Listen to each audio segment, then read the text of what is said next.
ওনার ভাষণের প্রত্যেকটা line by line নিয়ে সবাই কথা বলছে, খুব গুরুত্ব পাইছে।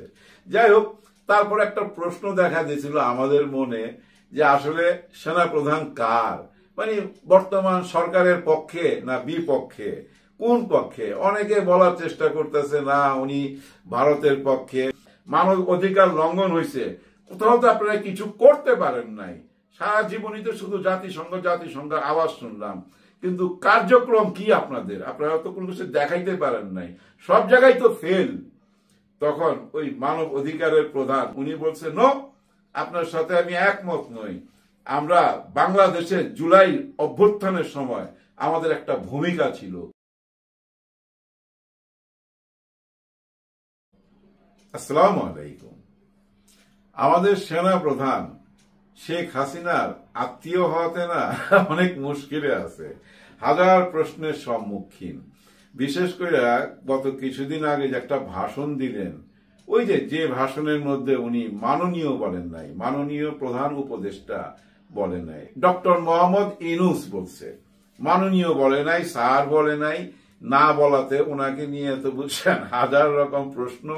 এবং সবচেয়ে মজার ব্যাপার, ওনার এই ভাষণটা এত গুরুত্ব পাইছে দেশে বিদেশে, বিশেষ করে ভারতে, পাকিস্তানে, বাংলাদেশে, বিশ্ব মিডিয়া তো ওনার এই ভাষণ নিয়ে অনেক কথা হয়েছে। ওনার ভাষণের প্রত্যেকটা লাইন বাই লাইন নিয়ে সবাই কথা বলছে, খুব গুরুত্ব পাইছে।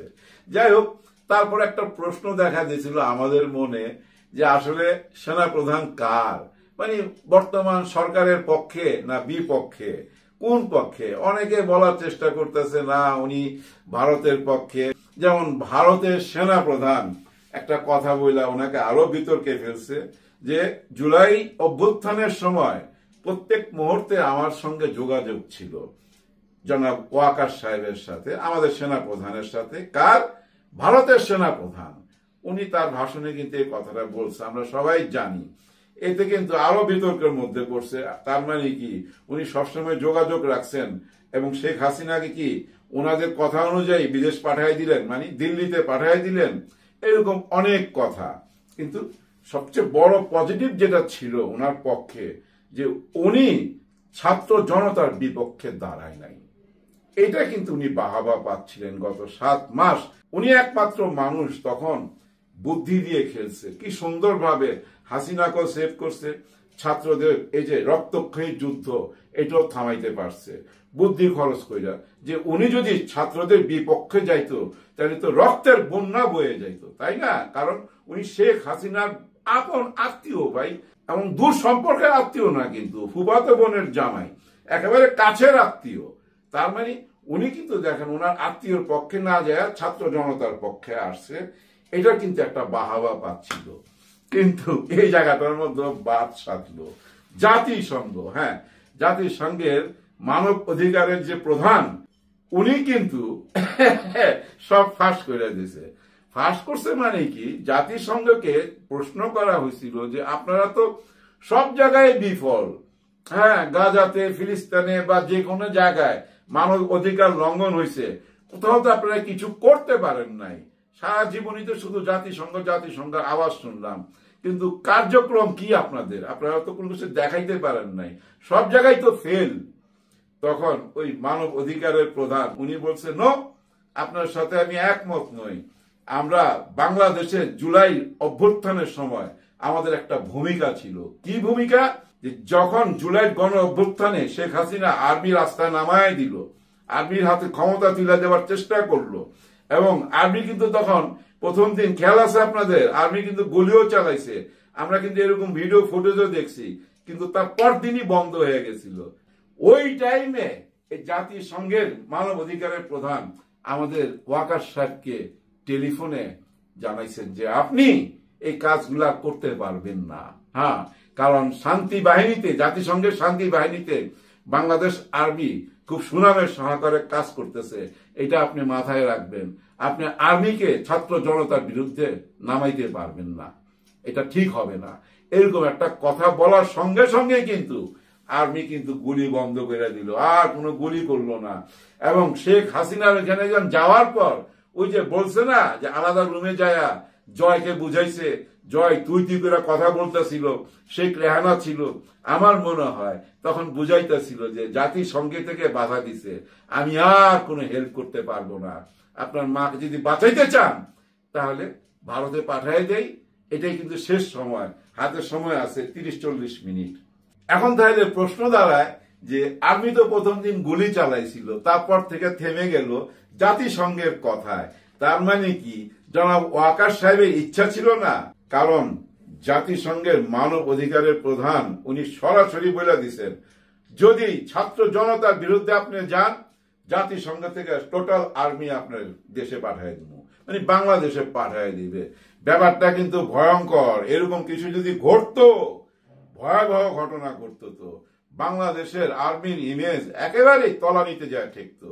তার মানে ওয়াকার সাহেব জাতিসংঘের চাপে বইরা জাতিসংঘের চাপে বইরা কিন্তু ছাত্র জনতার পক্ষে চলে আসছে, এইটাই তো প্রমাণ হয়।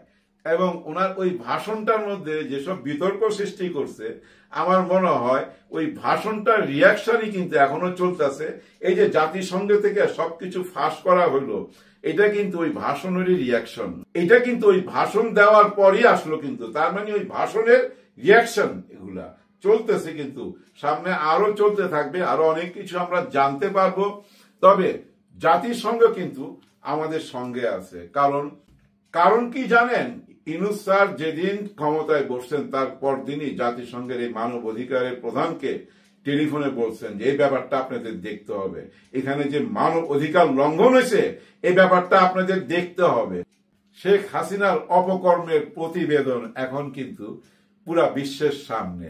এই যে এই মাসেরই 13 তারিখে আসতেছে জাতিসংঘের থেকে একটা টিম, ওনারা আমাদের আন্তর্জাতিক অপরাধ বিচার ট্রাইব্যুনাল পরিদর্শন করবেন, বিচার বিভাগ কিভাবে কাজ করবে না করবে সবকিছু ওনারা তদারক করবেন।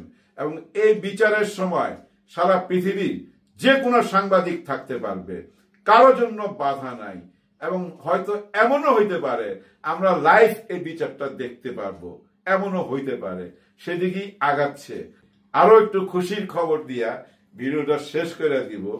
এই মাসেরই 26 তারিখে ডক্টর মোহাম্মদ ইউনূস স্যার চীনে যাচ্ছেন। চীনে তো ভাই সবাই যায়, বর্তমানে সব রাজনৈতিক দলের মেম্বাররা চীনে যাইতেছে, ওইখানেই সবাই আছে, সব দল থেকেই গেছে আমার মনে হয়, কিন্তু সবাই নিজের টাকা খরচ করে যাচ্ছে। আর ডক্টর মোহাম্মদ ইউনূস স্যার যাবেন, চীন থেকে বিশেষ একটি বিমান পাঠানো হচ্ছে, বিশেষ বিমান, সেই বিমানে করে উনি চীনে যাবেন। আর চীনে যাওয়ার ব্যাপারটা তো সিরিয়াসলি নিচ্ছি কেন আমি? চীনে যাওয়া মানে তো মোদী সাহেবের কপালে ভাঁজ পড়া। হ্যাঁ, মোদী সাহেবের কপালে ভাঁজ পড়া। যখনই শুনছে চীনে যাবে, সেদিন থেকে যায় দেখেন ওনাদের ঘুম নিন হারাম। আর এই যে তিস্তা প্রকল্প বিএনপি কিন্তু বলছে তিস্তা প্রকল্প চীনের সাথে ওনারা করবে। চীন কার সাথে করবে সেটা হলো বড় ব্যাপার। ডক্টর মোহাম্মদ ইউনূস স্যার গেলে উনার সঙ্গেই তিস্তার ব্যাপারে নিশ্চয়ই আলাপ হবে, আরো অনেক কিছু আলাপ হবে। আপনারা কেউ মনোবল হারাবেন না ভাই, মনোবল হারাবেন না। উনি আন্তর্জাতিক মানের খেলোয়াড়, উনি হারবে না। উনি যদি হেরে যায় বাংলাদেশ হেরে যাবে, বাংলাদেশ এখন আর হারবে না। হারার সময় পার হয়ে গেছে ভাই, সামনে সুদিন, একটু অপেক্ষা করতে হবে, আল্লাহর উপরে ভরসা রাখতে হবে। সবার জন্য সবাই দোয়া করবেন। আল্লাহ হাফেজ। আল্লাহ, আজকে বিশাল সিরাতুন নবী ময়দান থেকে তোমার দরবারে ফরিয়াদ করি, আমার এত বড় ক্ষতি যারা করলো সেই দুশমনদেরকে গোটা জাতির সামনে ল্যাংড়া বানায় দাও, গোটা জাতির সামনে উলঙ্গ করে দাও, প্রচন্ড শাস্তি গজব দিয়া লানত দিয়া ধ্বংস করে দাও।